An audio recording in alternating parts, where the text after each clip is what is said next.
Selamat malam Kapolsek Serpong. Assalamualaikum warahmatullahi wabarakatuh. Waalaikumsalam warahmatullahi wabarakatuh. Ada beberapa pertanyaan dari Forum Inspirasi buat Kapolsek Serpong. Ini kan 21 hari kan? Iya. Kita bisa simak sama-sama Forum Inspirasi. Mohon izin.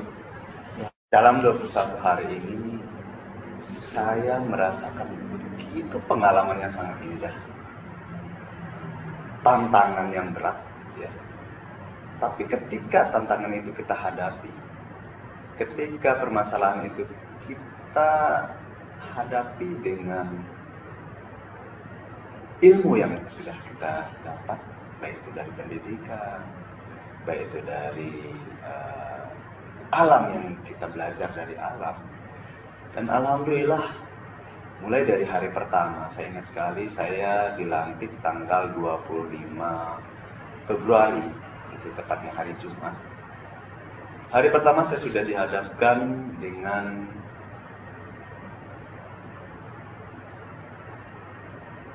balap liar, ya, balap liar. Itu pertama sekali saya kaget.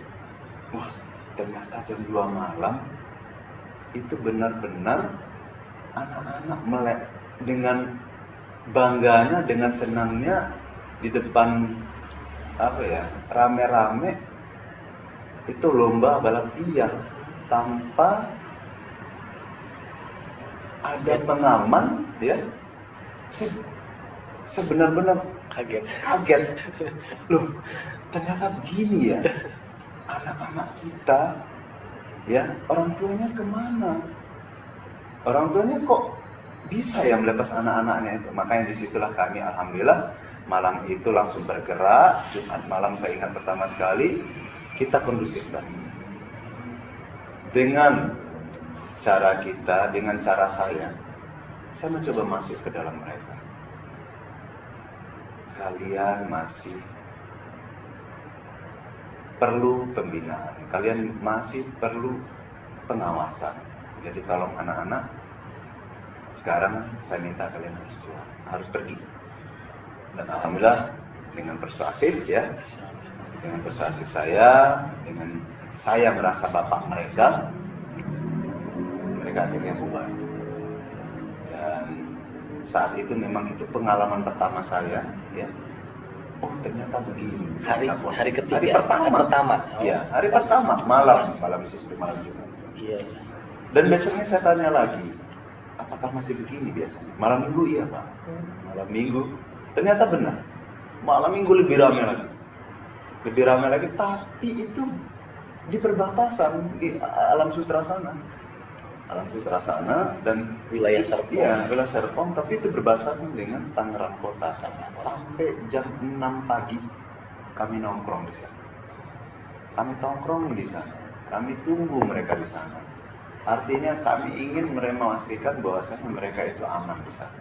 Dan alhamdulillah itu pengalaman saya yang kedua. Pengalaman ketiga lagi, hari ketiganya itu langsung saya dihadapkan lagi dengan permasalahan. Saya itu ada kelompok, satu kelompok, kelompok besar juga dari luar provinsi dengan kelompok warga di sini asli. Jadi kita tidak usah ngomong nama kelompoknya, tapi dengan keyakinan saya, inilah pengalaman saya, harus bisa menyelesaikan problem solving antara masyarakat yang ini dengan masyarakat yang ini. Saya harus bisa masuk ke dalam. Malam itu memang benar-benar mencekam. Dan saya harus berbuat apa? Tapi kembalikan lagi, saya harus berpikir secara tenang, berpikir tindakan saya harus terukur. Alhamdulillah, ya, dengan keyakinan saya berangkat dari rumah, saya hanya menyerahkan diri sama Allah. Bismillahirrahmanirrahim. La haula wala quwata illa billah. Artinya setiap langkah, setiap denyut jantung saya itu sudah izin Allah. Saya yakin itu. Begitu saya sampai di lokasi, benar, semua mencekam. Karena waktu itu ada yang dalam keadaan mabuk. Benar-benar sudah ada yang hampir sudah tidak terkendalikan. Tapi saya yakin, saya sudah ada Allah di samping saya. Di nafas saya, di ini saya, semuanya sudah punya saya. Saya hanya satu, saya ingin mengkondisikan masyarakat. Sampai anggota, dan bagaimana? Takutnya nanti keselamatan dari Insya Allah saya ada. Terus datang, kita nego, saya langsung nego. Abang, tolong bantu saya. Kita sama-sama ingin baik di sini. Waktu itu dengan nada tingginya, tapi dengan saya tahu kalau nada tinggi diinginkan dengan tinggi akan terjadi. Tapi saya mengalah untuk menang. Artinya saya lebih rendah. Lebih rendah. Tapi saya ada kekuasaan. Iya. Hanya satu. Tolong saya kasih waktu 10 menit. Saya ingin kondisikan, saya ingin Bapak kembali ke sana. Apapun bentuknya. Contohnya ada sajam, ada ini. Kalau ada, tapi saya belum tahu. Kalau ada, tolong singkirkan. Karena begitu Anda nanti punya sajam atau apa untuk saling menyerang, kalian sudah termasuk pidana dan saya akan paksa. Saya akan buktikan itu. Dan alhamdulillah ikut. Enggak segampang yang itu, Pak. Tidak segampang yang dibilang. Proses dulu ya. Proses dulu. Nego, kita tunggu 10 menit, ternyata enggak datang. Enggak datang. Udah, saya bilang sama anggota, maju. Dan di sana saya bilang, saya ya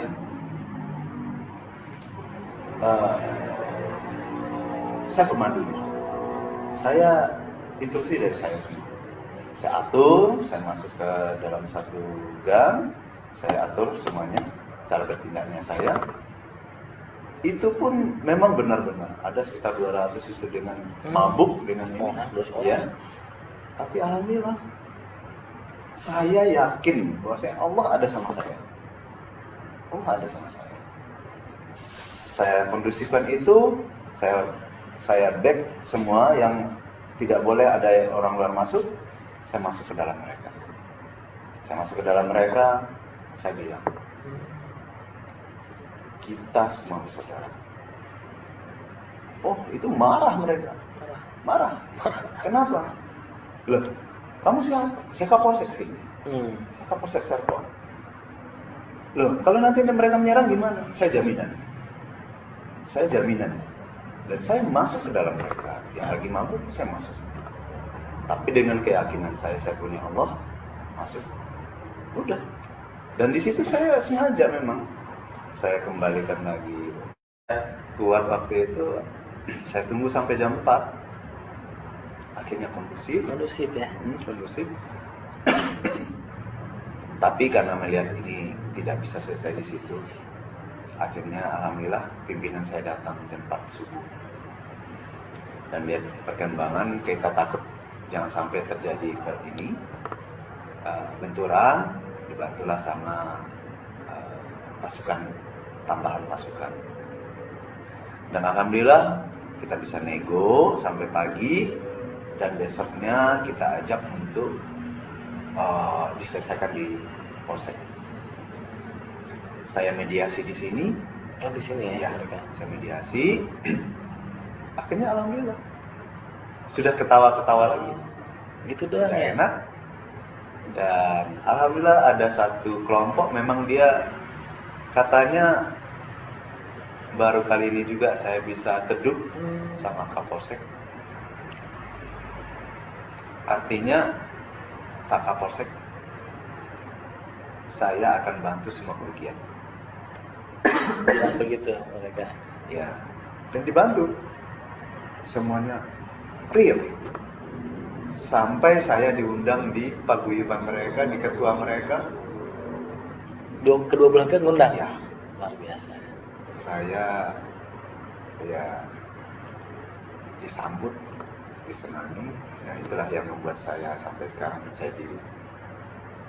Ternyata saya bisa menyelesaikan ini, artinya saya bisa melindungi masyarakat, saya bisa mengayomi masyarakat. Setelah itu alhamdulillah selesai, baru saya masuk ke internal saya. Hari ketiga baru saya bisa merapikan, mendisiplinkan internal saya. Internal, itu kan eksternal ya? Itu eksternal. Ya. Di internal ini saya mencoba menertibkan anggota-anggota yang biasanya mungkin saya nanti terlambat, nggak apa-apa. Tapi bagi saya itu prinsip, nggak ada kata-kata terlambat. Kalau terlambat ya tetap saya kasih hukuman disiplin. Akhirnya ya cara saya bagaimana? Ya ketika apel dengan saya mengusung program saya, ya itu ada 3B. Saya ingin ini selalu diterapkan di anggota saya. 3B itu 1, belajar, Belajar, ya. berlatih, bekerja. Belajar, berlatih, bekerja ya. Ya, jadi 3 inilah yang saya selalu tekankan kepada mereka. Jangan pernah bosan-bosan untuk belajar, ya. Ya, berlatih sama bekerja. Tunjukkan bahwasannya kita memang abdi negara. Dan di samping itu juga saya lihat tidak ada lagi tampilannya yang panjang rambutnya, atau mungkin yang saya lihat mereka kadang-kadang kan ada cemberut. Saya panggil, saya tanya kenapa pasti. Dan sebagai leading sektor saya itu Binamas, saya didik mereka bagaimana caranya untuk selalu sambang ke masyarakat, mendekat ke masyarakat, supaya mereka itu disenangi sama masyarakat. Kemudian SPK yang selalu melapor masyarakat apapun keluh kesahnya, ya tapi intinya di sana memang SPK sekarang kan tidak boleh ada satupun menolak laporan masyarakat. Kalau ketahuan, saya akan panaskan. Alhamdulillah sampai sekarang tidak pernah anggota saya. Dan di situ ada 9 orang. Saya kasih reward, saya kasih ingin. Saya lihat udah pada lusuh bajunya juga mungkin karena saya kan di sini aja. Alhamdulillah, saya bilang saya ingin memberikan yang terbaik, kalian harus ganti. Saya ganti juga bukan yang asal. Saya mau yang baju dinas yang benar-benar bagus, super film.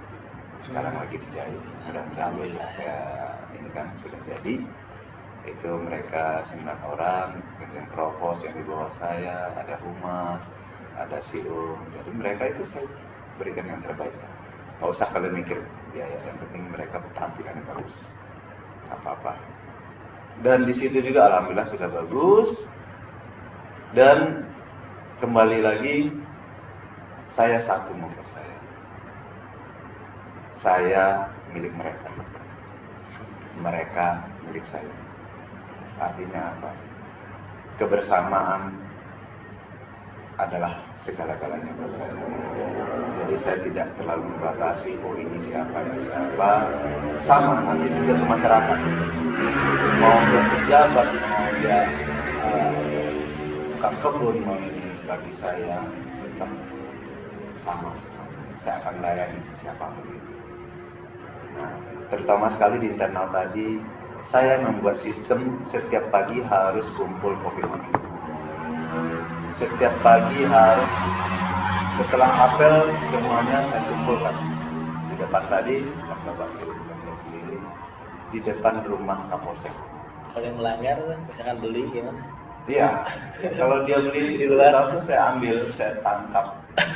Berarti kalau kamu masih jajan di luar, Ini kan kita di sana sudah disiapkan kopi, ada susu, ada teh. Terus dia masih ternyata nggak mau gabung atau makan di luar. Berarti ya udah, saya tanya, duitmu lebih. Tapi alhamdulillah setelah itu mungkin ternyata dia hanya segan sama kita. Nah inilah yang saya inginkan, tidak ada kalau tidak ada segan atau apa. Karena ketika dia tidak segan sama kita, dia memberi jarak, dia tidak akan berani menyampaikan keluh kesahnya ke kita. Tapi ketika dia sudah dekat dengan kita, pasti semuanya akan disampaikan. Unek-uneknya akan disampaikan. Baik itu masalah keluarga, baik itu masalah di dalam pekerjaan, dia pasti akan menyampaikan kita semua. Nah dari situlah saya mapping. Kenapa nanti anggota saya ini malas?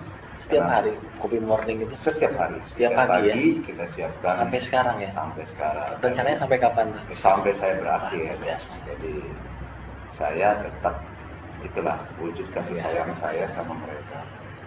Nah, jadi saya mau kita bersama-sama untuk memajukan Serpong ini, memajukan Polsek Serpong ini yang benar-benar nyaman, benar-benar aman.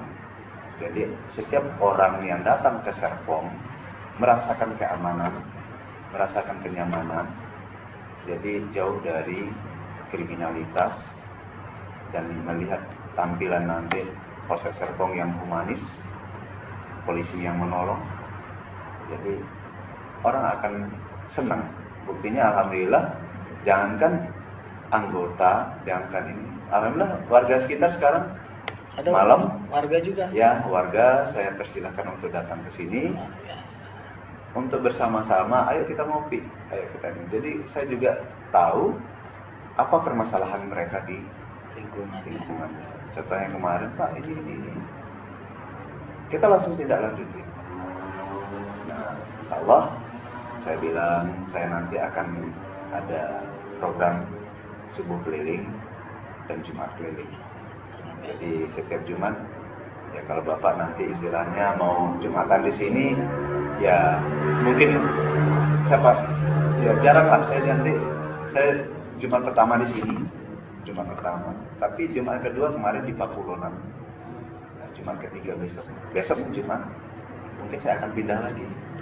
Biar masyarakat tahu kalau Kapolseknya mau masuk ke kampung-kampung, mau sholat di masjidnya dia.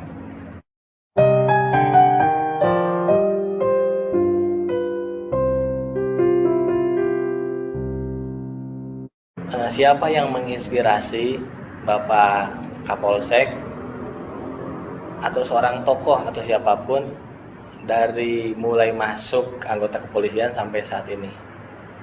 Terima kasih atas waktu yang diberikan dari Forum Inspirasi. Untuk tokoh inspirasi saya, itu pertama sekali itu bapak saya, orang tua saya, ayahanda kami tercinta. Karena dari sosok beliau yang disiplin sekali sama anak-anaknya, yang membuat kami tegar dalam menghadapi hidup ini. Karena kami juga orang petani biasa, bapak saya petani biasa, tapi dengan keuletan beliau mendidik anak-anaknya, akhirnya kami mandiri.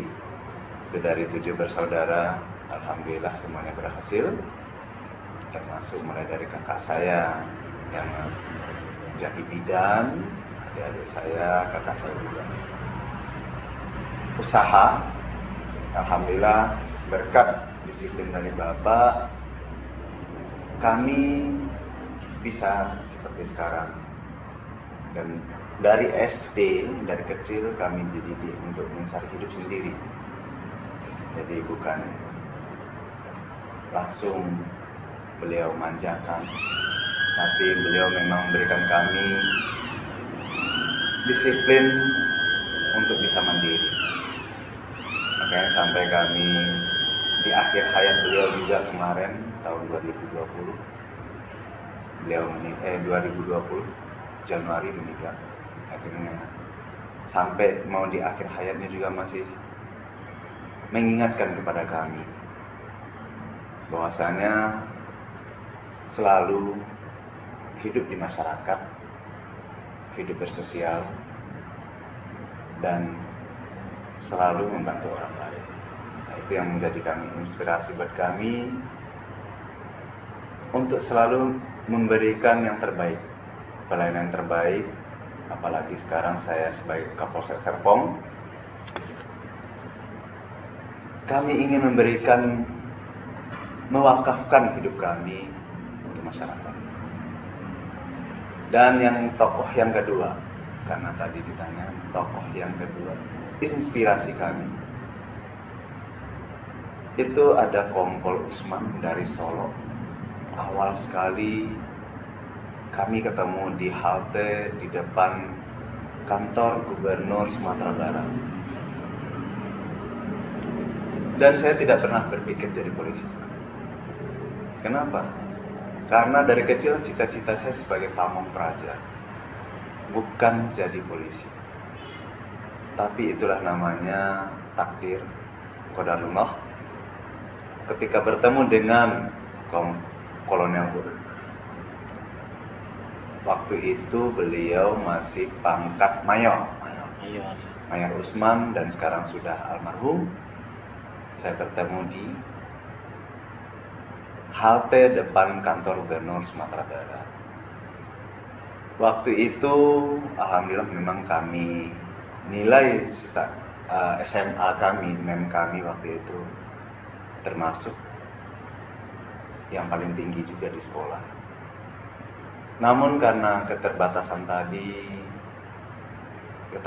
biaya, karena kami harus cari hidup sendiri di kota. Waktu itu kami merantau ke kota Sumatera Barat, itu di Padang. Sementara saya aslinya dari kecil itu tinggal di Pasaman Barat, tepatnya di kota kecil Sumeur. Saya merantau ke Padang, dan di sana saya bertemu dengan Mayor Usman. Kata beliau apa? Kamu ngapain? Bingung. Dan saya memang sudah 2 kali tes STPDN kalau dulu itu sekolah pamong praja ya, STPDN di Bandung. Ternyata kami sudah 2 kali nggak lulus. Waktu itu kami sudah putus asa.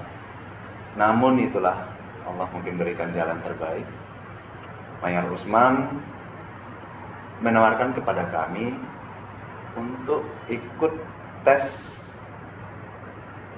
Secaba Polisi. Waktu itu namanya Secaba Polisi, Sekolah Calon Bintara tahun 1997.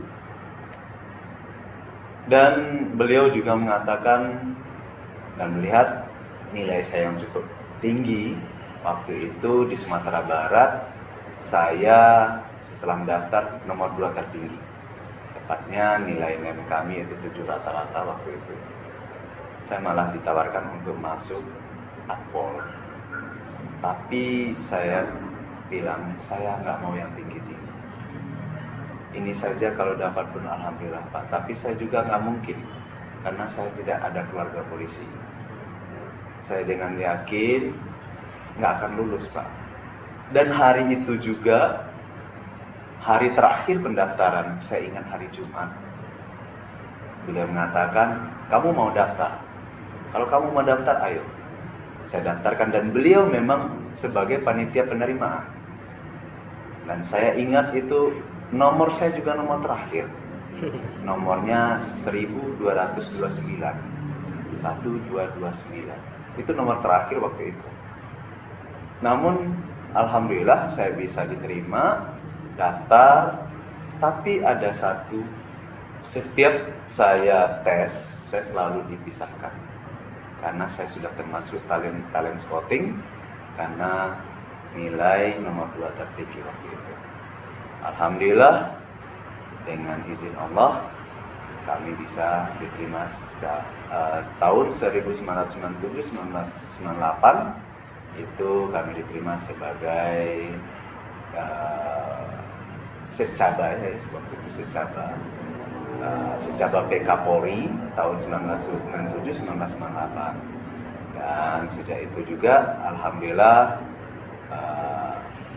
kami lulus, dan bulan Mei 1998 kami dilantik jadi Bintara Polri.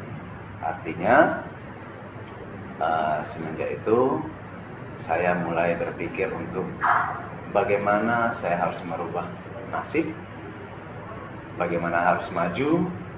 Begitu setelah tamat, saya langsung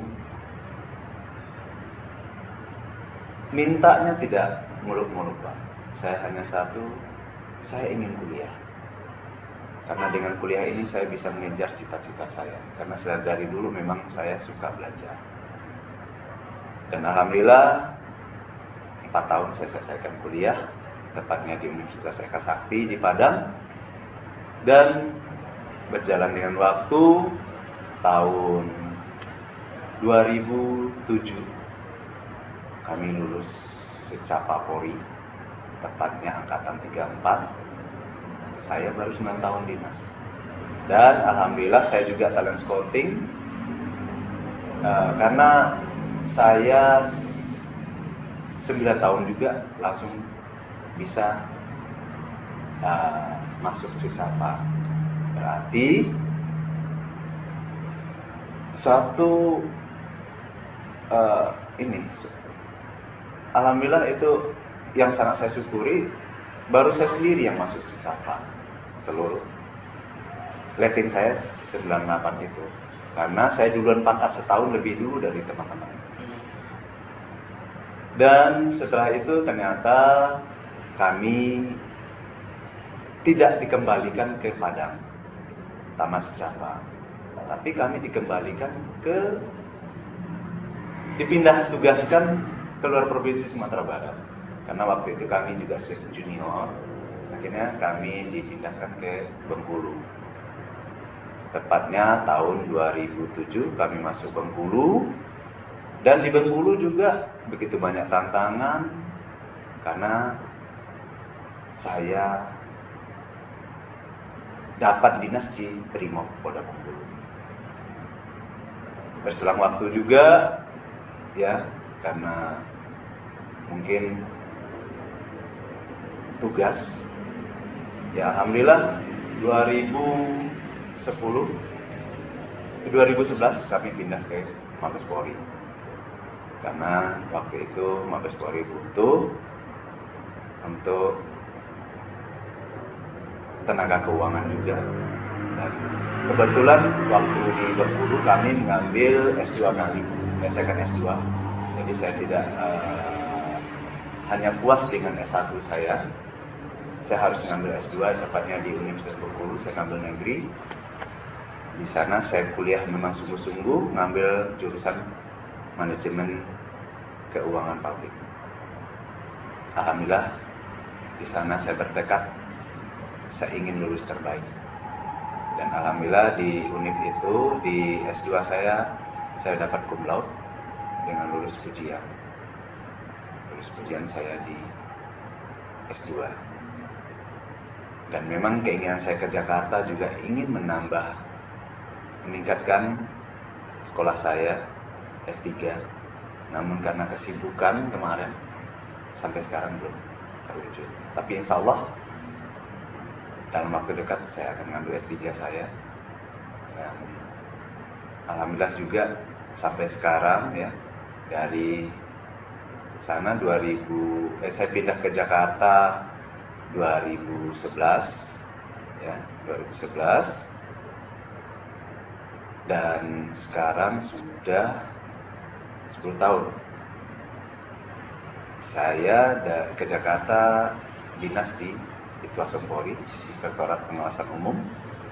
Di sana juga kami dipercayakan sebagai bendahara, melayani bapak-bapak, melayani ibu-ibu di sana, auditor. Saya 10 tahun di sana sebagai bendahara. Dan tepat pada bulan Juli 2021 kemarin, kami dipindah tugaskan dari Itwasum ke Polda Metro. bulan Februari kemarin kami dapat perintah baru lagi, yaitu dipercayakan sebagai Kapolsek Serpong. Polsek Serpong sekarang ya. Dan inilah yang membuat kami alhamdulillah ya bersyukur Pak. Bersyukur kita bisa dipercaya sebagai Kapolsek Serpong ya, yang notabene Kapolsek Serpong ini memang orang-orang pilihan ya, karena itu juga kami merasa dipilih, karena itulah kami menjalankan amanah ini untuk lebih siap untuk melayani masyarakat. Bagaimana supaya masyarakat merasa aman, nyaman, dan lebih kondusif kota. Intinya kami ingin masyarakat lebih nyaman dalam melaksanakan kegiatan sehari-hari. Mungkin itu Pak.